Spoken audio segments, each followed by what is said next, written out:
आज हम बहनों को, हम बेटियों को जरूरत है एक सुरक्षित वातावरण में शिक्षा उपलब्ध कराने की और रोजगार देने की। हमें सिर्फ शिक्षा और रोजगार चाहिए, बाकी हम अपने से सब कुछ कर सकते हैं। आखिर कब तक एक मैया अपने बच्चे को पोषण का आहार देने के लिए अपने घर के पुरुषों से पैसे मांगने को विवश होती है। मैं ये कहना चाहूंगी कि हमारी अबुआ सरकार ने 24 वर्ष में पहली बार है कि आधी आबादी हमारी माताओं, बहनों, दीदियों, दादी, नानी, आप जिन भी महिलाओं को बोले उनके लिए एक क्रांतिकारी योजना लाई थी, और वो लाई थी मैया सम्मान योजना।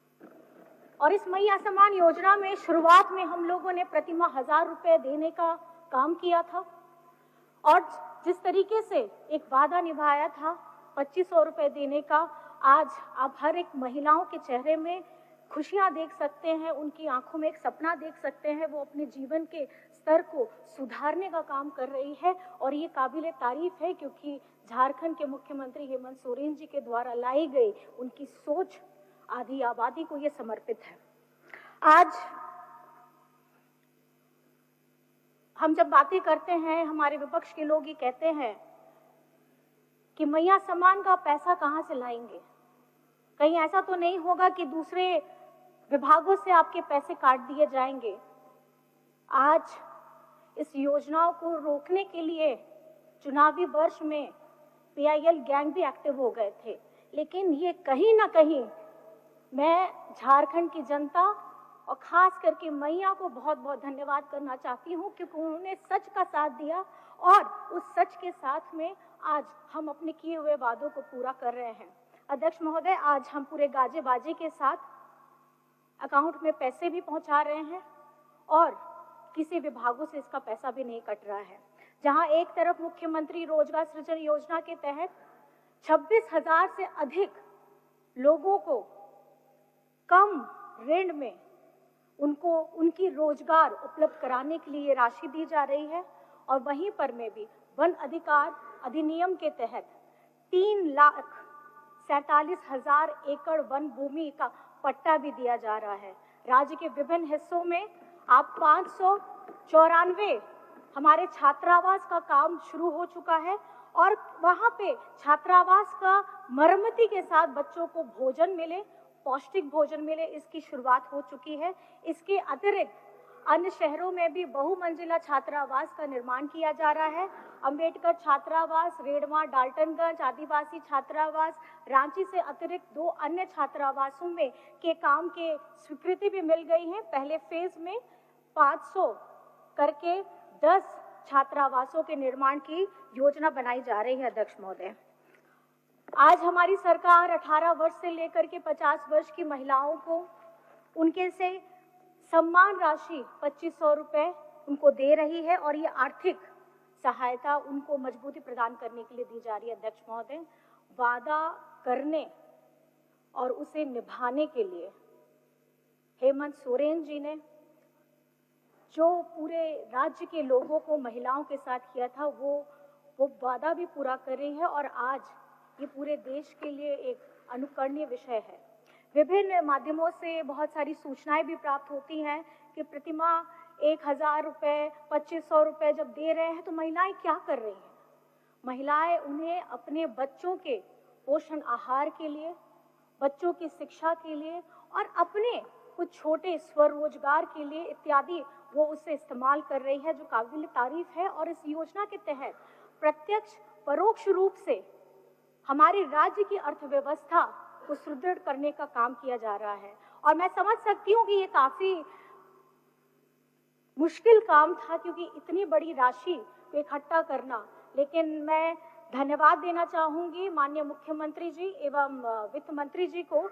ये उनका डेडिकेशन है, उनका कमिटमेंट है राज्य की महिलाओं के लिए, जो उन्होंने किया है। मैं बहुत बहुत धन्यवाद देना चाहूंगी, क्योंकि इस एक योजना को बोल करके धरातल में ला करके सबके हाथों में पैसा दे करके, ये वही बात होती है कि मैंने पौधा लगाया, लेकिन पौधा लगा के उसका फल देने का काम हमारी अबुआ सरकार कर रही है।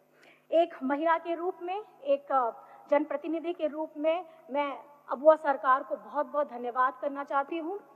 और राज्य में लोगों की सामाजिक सुरक्षा उपलब्ध कराने के लिए हमारी सरकार ने प्रतिबद्धता से एक अन्य योजना, सर्वजन पेंशन योजना के तहत, जिसका मैं जरूर जिक्र करना चाहूंगी, क्योंकि जब पूर्व में भारत सरकार ने राज्य में 11 लाख लोगों को पेंशन योजना देने का काम किया था, वहीं वर्तमान में राज्य सरकार ने अपनी निधि से 21 लाख लोगों को इस योजना का लाभ देने का काम किया। अगर आप कुल मिलाकर के देखेंगे तो 32 लाख लोगों को इस योजना का लाभ दिया जा रहा है। आज महोदय जी ये मांग करते हैं कि पेंशन की राशि बढ़ा दी जानी चाहिए। ये कौन लोग कह रहे हैं? ये वो लोग कह रहे हैं जो इनके डबल इंजन के युग में 21 लाख लोगों को लाइन में खड़ा करके धूप में विवश कर दिया था कि आप अपनी बारी का इंतजार करिएगा, और ये बारी अगर देने का काम किया है तो अबुआ सरकार ने काम किया है। महोदय जी, मैं बताना चाहूंगी कि भारत सरकार ने वृद्धा पेंशन के नाम पे 200 रुपए देने का काम किया है, वहीं झारखंड सरकार ने 1000 रुपए देने का काम किया है।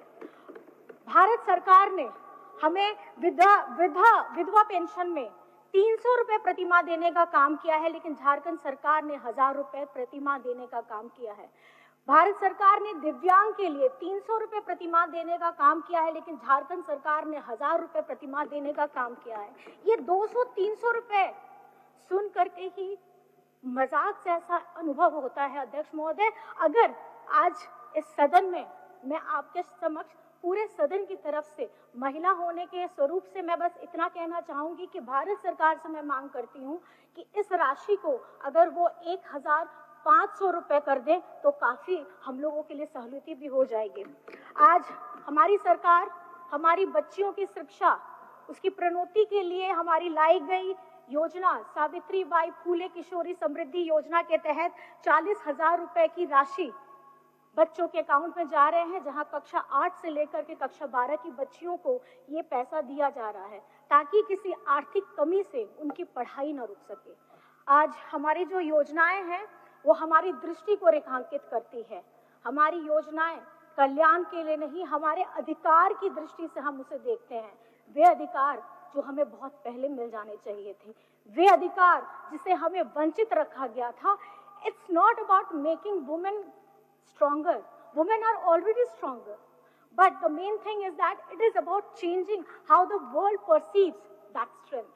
और मैं माननीय मुख्यमंत्री हेमंत सोरेन जी के अथक प्रयासों से ये कहना चाहूंगी कि आज पूरे देश में महिला को एक शक्ति के रूप में जाना जा रहा है, और आज मुझे नहीं लगता कि हमारी इस संगठित ताकत को, नारी शक्ति को कोई भी राजनीतिक पार्टी दरकिनार कर सकती है, क्योंकि आज केंद्र सरकार या अन्य राज्य सरकारें अपने बजट में इसे सिंगल डिजिट में रखती है अध्यक्ष महोदय, लेकिन झारखंड सरकार ने इस विभाग को 15% से ज्यादा का आवंटित किया है। और मैं धन्यवाद करना चाहूंगी हमारे वित्त मंत्री जी को और हमारे मुख्यमंत्री जी को, क्योंकि इनकी दूरदृष्टि कि क्योंकि घर में एक महिला अपने परिवार को किस तरीके से संजोती है। अगर आपने एक कहावत भी सुनी होगी कि घर की बेटियों को शिक्षित कराना सबसे ज्यादा जरूरी है। अगर घर में एक शिक्षित बहू आती है तो एक समृद्ध निर्माण होता है, और उसके बाद एक समाज का निर्माण होता है, उसके बाद एक राज्य का निर्माण,